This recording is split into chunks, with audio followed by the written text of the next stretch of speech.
There has been a resurrection with American car companies over the last couple of years. Ford and GM have had some great selling products. Most people would be surprised to know that Chrysler is actually one of the fastest growing car companies in Canada. They've had a lot of success because they've refreshed so many of their vehicles. They actually use that in their advertising, Canada's newest showroom. They've had lots of traction with their new minivan. They've got that new Fiat 500 that's so cute, and the Grand Cherokee from Jeep has been a runaway hit. On the Dodge side, there's so much to talk about, but today we're talking about their new take on the full-size crossover, the Durango. It's back.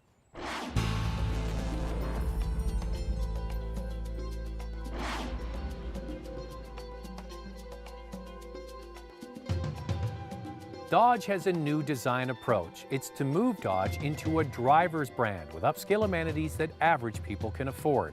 The Durango is no longer a traditional SUV built off a pickup truck platform. In fact, the Jeep Grand Cherokee and this Durango have the same underpinnings as the new Mercedes ML and GL crossovers.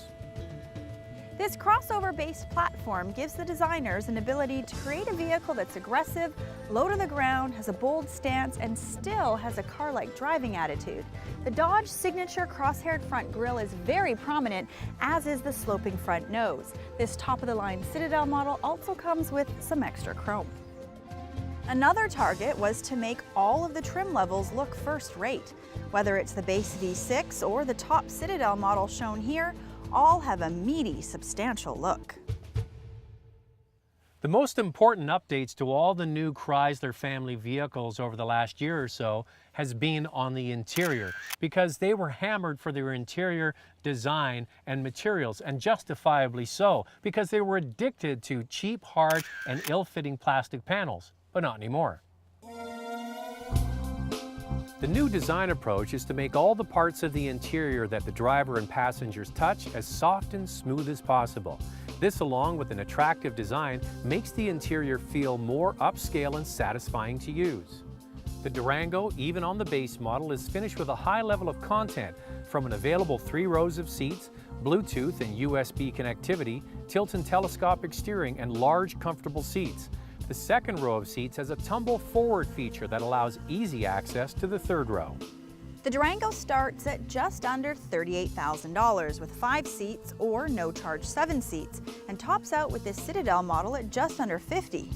The closest competitor to this Durango is the all-new Ford Explorer, also with standard 3-row seating. It starts at $31,000 for a V6 all-wheel drive model.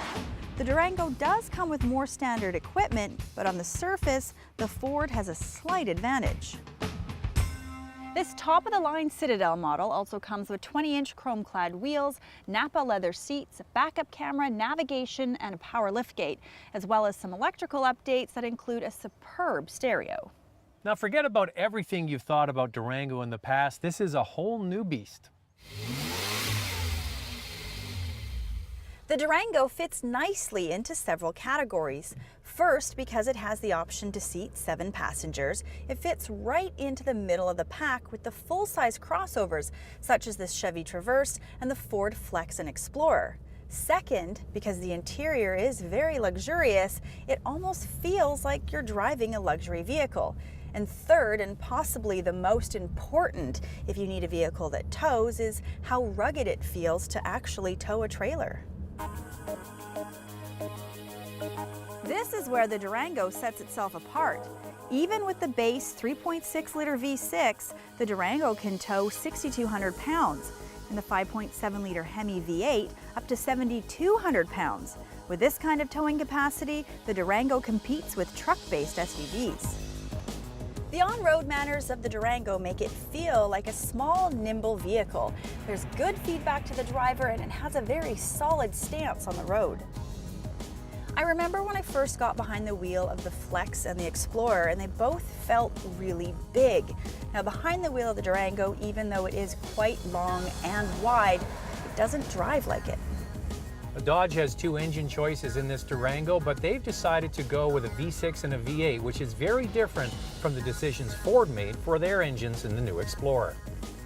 The base engine is an all-new 3.6-liter V6, also used in the Grand Cherokee. It puts out a respectable 290 horsepower and does a good job in both the Cherokee and this Durango. The second is the legendary 5.7-liter Hemi V8 with 360 horsepower. Ford has got a V6, but their second engine is a turbo 4-cylinder called EcoBoost. For power seekers, the Hemi holds a lot of appeal. This Durango is very smooth, refined, and quiet, but it's also connected to the road. Why? Right back to the original point that this is based on the same platform as the Mercedes, ML, and Grand Cherokee from Jeep. That goes back to when Daimler and Chrysler were together. This will probably be one of their last partnerships. But this vehicle benefits from all that German goodness. And the thing is, if you like the Grand Cherokee, but you need a little more space at that third row of seats, this vehicle offers all of that and all of the same refinement. The only difference is the Grand Cherokee has the adjustable air suspension and this Durango isn't offered, but the reality is most people aren't even going to use that system. So Zach, do you think that this new Durango is a full-size option? I do. The previous Durango was not a great vehicle. This new one is so much better. Here's my list of things I like, then I'll get to the dislike in a moment. I like the size, plenty of room for people on the inside. It drives very nicely, and the interior finish is so much better than anything we've seen in a Durango before. Also, it feels like a quality ride. When you're driving down the road, it conveys quality back to you. And don't discount that V6 engine. It offers a very nice balance of get up and go for average commuting and good fuel economy. And I like the simplicity of the interior, Lacey, because it's not overwhelmed with electronic gadgets. On the downside, the only thing for me is the starting price. It starts around $38,000, which will exclude a lot of people from buying a Durango. When you look at the Explorer, you can get into one of those for about $8,000 less. What do you think about it? Well, the first thing that really stands out for me is that it comfortably seats 7 passengers, yet it doesn't drive or feel like a large vehicle. It's still very nimble. It's got an incredibly smooth, almost luxurious ride. And yes, the starting price is a little bit more, but you do have a long list of standard features. On the downside, I was really surprised. I actually really like this Durango. The steering feel just was a little bit heavier than I would like. And you know what? I just can't quite put my finger on it, but the interior of the Durango for me is a little bit plain and almost too simple. I much prefer the Ford products. It's just a little bit more Showbiz. Showbiz, I don't know. Well, the funny thing about Ford with the My Ford Touch and that highly advanced communication system they have is they were nailed by J.D. Power and Associates because so many people found it confusing. It didn't work as advertised, and that's one of the reasons why I like this one. I'm kind of opposite to you. I like the simplicity, but the other thing about this particular Durango we have here, you change the color on this Durango and it does give you a little bit more wow factor on the inside. So if you're in the market, it's definitely worth taking for a test drive. Try them both.